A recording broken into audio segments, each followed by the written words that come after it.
24 घडामोडी, श्वास चालू घडामोडींचा। नमस्कार, न्यूज 24 घडामोडीमध्ये आपलं स्वागत आहे। नगरच्या क्लेरा ब्रूस हायस्कूलच्या मैदानावर दिनांक 3 फेब्रुवारी रोजी दुपारी 3 वाजता ओबीसी भटक्या विमुक्त समाजाच्या वतीनं आरक्षण बचाव महाएल्गार मेळाव्याचं आयोजन करण्यात आलं आहे। या मेळाव्यासाठी सकल ओबीसी आयोजन समितीच्या वतीनं जय्यत तयारी करण्यात आली आहे। या मेळाव्याला 4 ते 5 लाख ओबीसी बांधव उपस्थित राहणार आहेत, अशी माहिती पत्रकार परिषदेत समितीच्या वतीनं देण्यात आली आहे। या पत्रकार परिषदेत सुधाकर आव्हाड, अंबादास गारुडकर, अनिल निकम, बाळासाहेब भुजबळ, माजी महापौर भगवान फुलसौंदर, शरद झोडगे, माजी नगरसेवक बाळासाहेब बोराटे, ॲडव्होकेट अभय आगरकर, दादाभाऊ चितळकर, रमेश सानप, अरविंदराव धिरडे, छायाताई नवले, प्रकाश सैंदर, हरिभाऊ डोळसे आदी उपस्थित होते। नगरमध्ये ओबीसींचा हा पहिला मेळावा होणार आहे। ओबीसीमध्ये मराठा समाजाला आरक्षण न देता त्यांना स्वतंत्र आरक्षण द्यावं, अशी आग्रही मागणी ओबीसी समाजाच्या वतीनं पुढे करण्यात आली आहे।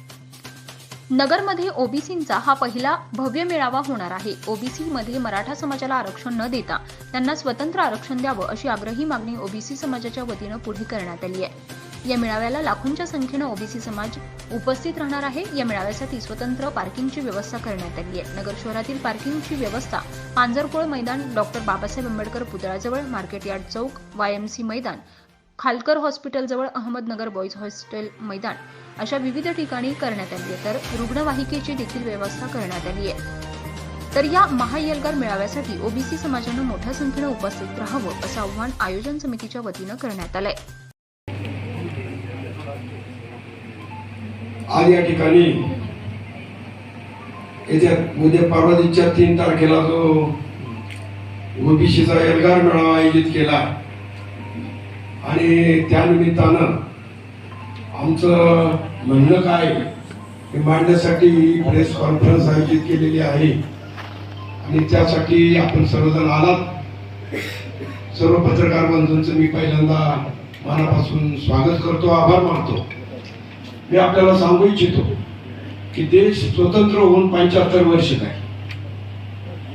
आणि या देशामध्ये ओबीसीला खऱ्या अर्थाने स्वातंत्र्य मिळालं का नाही मिळालं हे आज त्याची जाणीव व्हायला लागली। कारण आजपर्यंत मराठा समाजाला आम्ही सगळ्या ओबीसींनी थोरला भाऊ या ठिकाणी मानलं। थोरल्या भावाची आज्ञा पाळावी लागती, तशीच आम्ही स्वातंत्र्योत्तर काळामध्ये आज्ञा पाळत आहोत। आमच्या वाट्याला काय आलं, काय मिळालं, काय नाही मिळालं याचा कधी आम्ही राग सुद्धा धरला नाही किंवा नाराजी सुद्धा धरली। मनापासून लक्ष्मण जशी रामाची सेवा करतो तशी ओबीसी बांधव मराठा समाजाची आजपर्यंत सेवा करत आहे।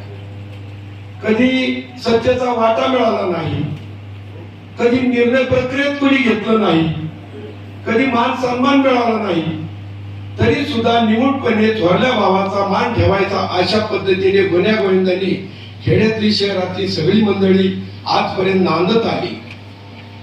आणि काल असं एक वादळ उठलं की ते वादळ म्हणजे मंडल आयोगाने ओबीसीला जे आरक्षण मिळालं ते म्हणजे ग्रामपंचायत मध्ये ओबीसीला जर जागाच मिळत नाही तर त्या निमित्ताने सदस्य होईल, त्या निमित्ताने एखाद्या गावामध्ये सरपंच होईल, त्या निमित्ताने पंचायत समितीमध्ये संधी मिळेल, त्या निमित्ताने आरक्षण पडलं तर सभापती होईल, त्या निमित्ताने नेतृत्व पडेल, त्या निमित्ताने ओबीसीचे प्रश्न मार्गी लागतील, त्या निमित्ताने जसं आपण म्हणतो ना वाड्या ओळखीचा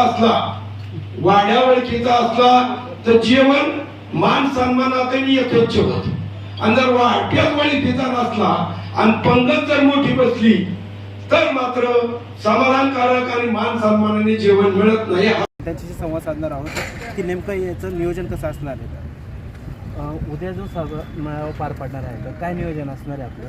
उद्या क्लेरा ब्रूस हायस्कूलच्या मैदानावर हा नियोजित मेळावा पार पडणार आहे आणि त्या मेळाव्यासाठी जिल्ह्यातून मोठ्या संख्येने ओबीसी बांधव हजर राहणार आहेत। साधारणतः 5 लाखाच्या संख्येने या ठिकाणी ओबीसी बांधव हजर राहतील अशी आम्हाला अपेक्षा आहे। हा परिसर क्लेरा ब्रूस हायस्कूल मैदानचा 35 एकराचा आहे आणि त्या 35 एकरामध्ये बसण्याची व्यवस्था करण्यात आलेली आहे। बाहेरगावून येणाऱ्या ओबीसी बांधवांसाठी नाश्ता आणि पाण्याची व्यवस्था सुद्धा या ठिकाणी करण्यात आलेली आहे। भव्य असं स्टेज उभारण्यात आलेलं आहे आणि स्टेज शेजारीच दुसरा एक स्टेज उभारला आहे त्या ठिकाणी सचिन माळे आणि शीतल साठे यांच्या गायनाचा कार्यक्रमसुद्धा त्या ठिकाणी होणार आहे.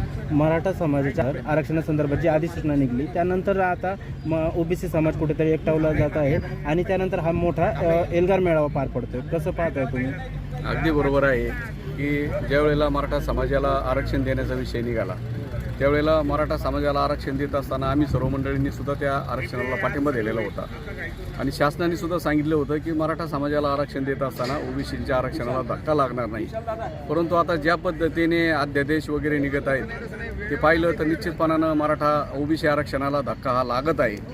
मागच्या दाराने मराठा समाजाचं ओबीसीकरण चालू आहे आणि त्यामुळं त्याची तीव्र प्रतिक्रिया ही ओबीसी समाजात उमटलेली आहे आणि त्यामुळं त्या देशानंतर हा मेळावा या ठिकाणी होत आहे आणि त्यामुळं राज्यातला ओबीसी समाज एकवटला आहे आणि त्यामुळं या मेळाव्याला उच्चांकी गर्दी होईल असा आमचा अंदाज आहे. आता ओबीसीच्या आरक्षणासाठी जो आता समिती गठीत झाली आहे त्यानुसार आता नेतेसुद्धा एकत्र येऊन राहिलेले आहेत. तर उद्या या एल्गार मेळाव्यासाठी राज्यातले कुठले कुठले नेते उपस्थित राहणार आहेत आणि आपल्याला काय सूचना द्यायला आहेत? या मेळाव्यासाठी प्रामुख्याने ओबीसीचे नेते आणि राज्याचे अन्न नागरी पुरवठा मंत्री छगनरावजी भुजबळ साहेब त्यांच्याबरोबर आमदार कीर्तिजयंती पडळकर साहेब आहेत, आमदार प्रकाशजी शेंडगे साहेब आहेत, माजी मंत्री महादेवजी जानकर साहेब आहेत, माजी मंत्री राम शिंदे साहेब आहेत. त्याचबरोबर विरोधी पक्षनेते वडेट्टीवार साहेबसुद्धा या मेळाव्याला हजेरी लावणार आहेत. त्याबरोबर मुस्लिम ओबीसीचे नेते शब्बीरजी अन्सारी, बाराबलुतेदार महासंघाचे राष्ट्रीय अध्यक्ष कल्याणराव दळे, प्राध्यापक चव्हाण आणि सत्संग मुंडे जे वंजारा समाजाचे नेते आहेत, ही सर्व मंडळी या मेळाव्याला हजेरी लावणार आहेत. आरक्षणाची तुमची भूमिका राहिलेली आहे. मराठा समाजाला जरूर आरक्षण देण्यात यावं, परंतु ते देत असताना ओबीसी आरक्षणाला कुठल्याही परिस्थितीत धक्का लागता कामा नये आणि निश्चितपणानं या पुढील काळासाठी जी आंदोलनाची दिशा ठरवली जाणार आहे ते आमच्या मते या उद्याच्या मेळाव्यामध्ये नेते मंडळी जाहीर करतील. आपण पाहू शकतो कशी तयारी करण्यात आलेली आहे, कोण कोण नेते येत आहेत आणि कशा पद्धतीने तयारी सुरू आहे? 3 तारखेला ओबीसी महाएल्गार मेळावा होत आहे. या ठिकाणी उपस्थिती छगनरावजी भुजबळ साहेब आहेत, विजय वडेट्टीवार साहेब आहेत, गोपीचंद पडळकर आहेत, महादेव जानकर साहेब आहेत, त्याचप्रमाणे अजून ओबीसींचे शब्बीर अन्सारी आहेत, लक्ष्मणराव हाके आहेत, अशी वेगवेगळे ओबीसी चळवळीत काम करणारे लोक उपस्थित राहणार आहेत. तयारी कशी करण्यात आली आहे? तयारी या ठिकाणी साधारण 3 ते 4 लाख लोक येणं अपेक्षित धरलेलं आहे. त्या पद्धतीने जे ग्राउंड आहे तेवढी आसन व्यवस्था केलेली आहे. त्यांना चांगलं सुस्थितीत ऐकायला यावं म्हणून व्यवस्थित स्पीकर सिस्टीम केलेली आहे, नाश्त्याची सोय केलेली आहे, पार्किंगची सोय केलेली आहे सगळी जेवढं आणि त्याच्यामध्ये महानगरपालिकेने आम्हाला मोठ्या प्रमाणात मदत केली आहे. या ठिकाणी नेमकी भूमिका काय असणार आहे? भूमिका आमची हीच राहणार आहे की जो परवा सरकारने जो नोटिफिकेशन काढलेलं आहे त्याचं काही दिवसांनी नोटिफिकेशनच्या काही कालांतराने त्याचं कायद्यात रूपांतर होणार आहे. त्याच्यावर आम्ही ऑब्जेक्शन सजेशन सरकारने जे मागवलेले आहे त्या मोठ्या प्रमाणात ओबीसी बांधवांनी ऑब्जेक्शन घेण्यासाठी आम्ही जे त्यांनी जे फॉर्मॅट दिलेलं आहे त्याच्यामध्ये भरून त्यांना आम्ही आमच्या हरकती घेणार आहे. प्रतिनिधी महेश कांबळे, न्यूज 24 घडामोडी, अहमदनगर.